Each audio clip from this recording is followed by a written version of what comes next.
Good morning everyone, my name is Akesh Gupta and I'm with Lightspeed Solutions. Today in this presentation, I will share with you how easy it is to encrypt a user password in an RNSpeed application. To begin with, let's actually look at an existing application. Here's a simple application which has been drawn from this sample database on CRM, a user account role, an account table, and various accounts. And it's a very simple application out of the box. No customizations have been touched so far. I can add an account, or I can add an account type. I can edit a record, sort the data, filter the data, all sorts of things which are pretty useful and comes out of the box. The very first thing we need to do here is to add security, for which we already have defined our database of user account and user role.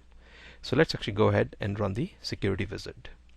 We will try to do a couple of things in one go, which is let's add the table or the pages to add the user accounts in our system, as well as implement the security, which will be under Tools, Application Security Wizard, Database Level Authentication, Database Level Authorization.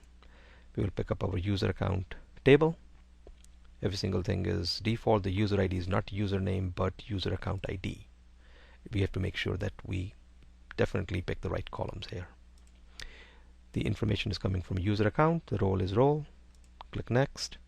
In this case, we're going to select all the pages and say signed in users. So just so that we know system is going to basically definitely be looking for security before we can log in.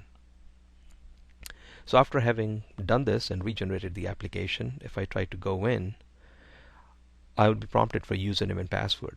But just because we know we don't have any username and password defined, let's go ahead and add one record from the backend. As you can see, the user role ID is number 2 here. So when we are adding a record here,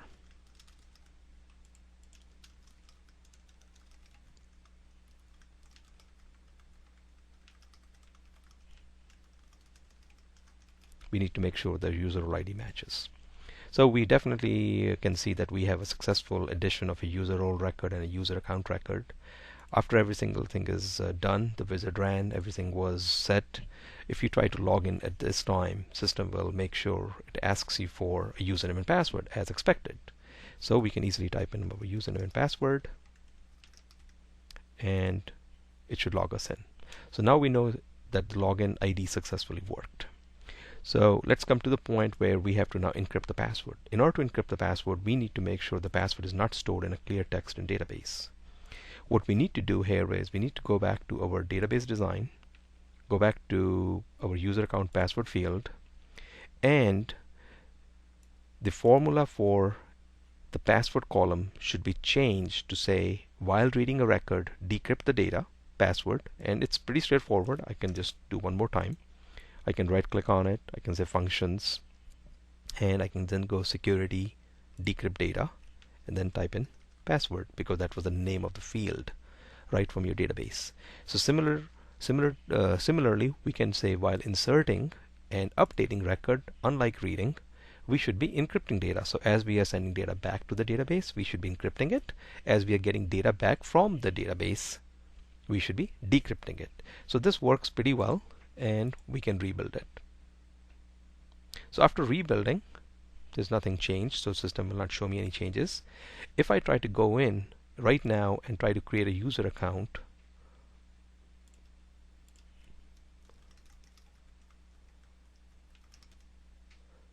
just have to log in. Probably I rebuild the application one time, that's why.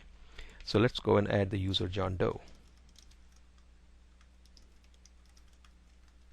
The very first problem that you folks might encounter is that when you're encrypting, decrypting data, system will give you a warning message that the password length is very small, and you are wondering that you only typed in 20. You typed in less than 20 characters. Why is this error message coming? This is due to the fact that when encryption happens, the amount of data that is stored in the field is more than what it was there before. So if it was 20 characters, let's make it 50. Or you can make it 100. The encrypted information may take more space or more number of digits, and that's why we have to increase the password length, just because encryption will basically add a lot more characters to that. So let's just synchronize it. rebuild it. But on the front end, we may only want to show the user they can only type in 20 characters, for which we will go to the page and basically edit the page so that my add user account pages have only 20 characters, the field length. We can basically set up here. So I'm not going to go show you that. Let's just focus on what we are trying to do here.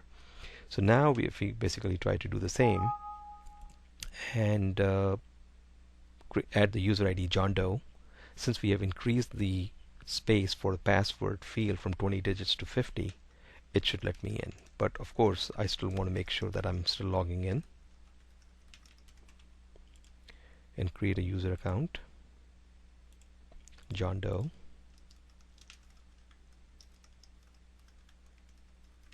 Of course, I'm just typing in password as a password. You cannot see it, but that's what I'm typing in, and save and close. So we know we successfully saved the user John Doe. And just to make sure we are looking at the database, we can run this refresh button, and there you go.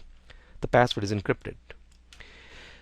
The second thing which I want to bring to the folks here is that I'm not sure how many of you noticed, if the password is encrypted, why was the system letting me log in with an unencrypted password for my ID? It is because the security system is not going through the business layer and it's being bypassed, and that is the main reason why the security logon system does not use the business layer, which was encrypting and decrypting. So what does that mean to me? That means that if I try to log in as John Doe with the word password, I will be denied access. The reason being, system is not encrypting before it is basically matching with the database. If I basically type in my encrypted password, system will let me log in. and as you can see, to cure this excuse me, to cure the second problem, what we need to do is in the sign-in page, code behind file, VB or C#, makes no difference.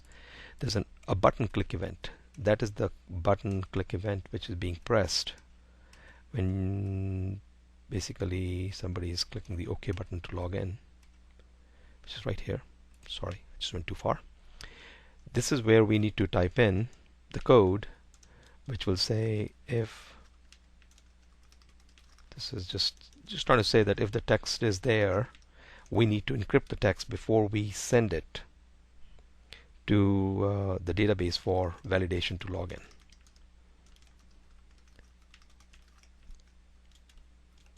We have a system base classes, base utilities for formula.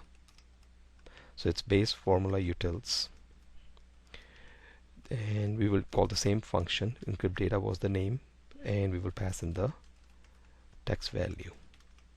So it's basically doing the same thing that we shared with you, or I shared with you with the data access layer. The only difference here is we have to do it manually here, because security subsystem does not go through the business layer. So now I can rebuild it and try to see if I can log in as John Doe. Let's try that.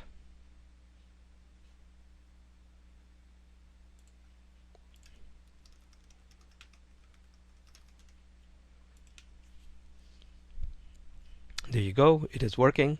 The only other thing you need to do is make sure you edit the main first account whose password you had typed in unencrypted, and type in this case password 123 or some other password, just so that the password can get encrypted in the database, so that there's no more unencrypted password for anyone in the database.